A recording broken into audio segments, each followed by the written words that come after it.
pas après la panique. Les premiers fours Bessemer crachent du feu, les premiers rails sortent, les premiers ponts naissent.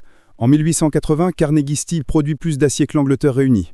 Les gratte-ciel de Chicago, le pont de Brooklyn, l'Amérique moderne, tout sort de ces fours.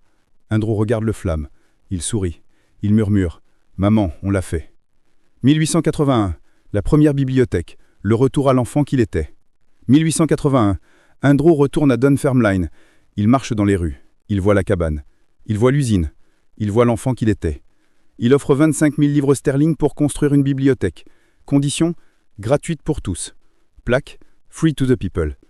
Il dit aux ouvriers, la voix tremblante, « J'ai grandi dans la misère, j'ai survécu grâce aux livres.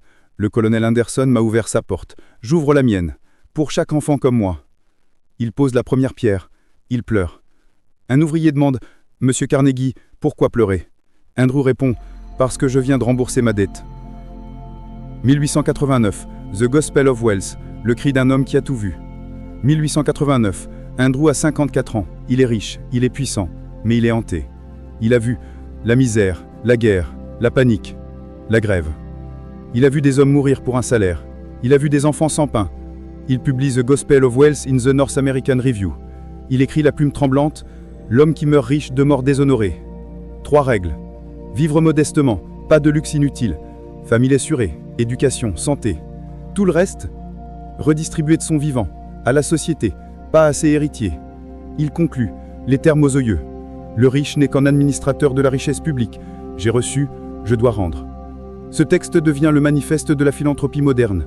Il change le monde, parce qu'il est né d'un cœur brisé et reconstruit. Première anecdote, le pari sur l'acier Bessemer, le feu qui ne doit pas s'éteindre. 1875. Les premiers fours Bessemer crachent du feu, mais ils perdent 40% du minerai. Les coûts explosent, les investisseurs paniquent. Un ingénieur, visage noir de sus, hurle dans le bureau d'Andrew. « Monsieur Carnegie, c'est la ruine, on brûle de l'argent. » Andrew se lève. Il se souvient. La cabane de Dunfermline, son père pleurant.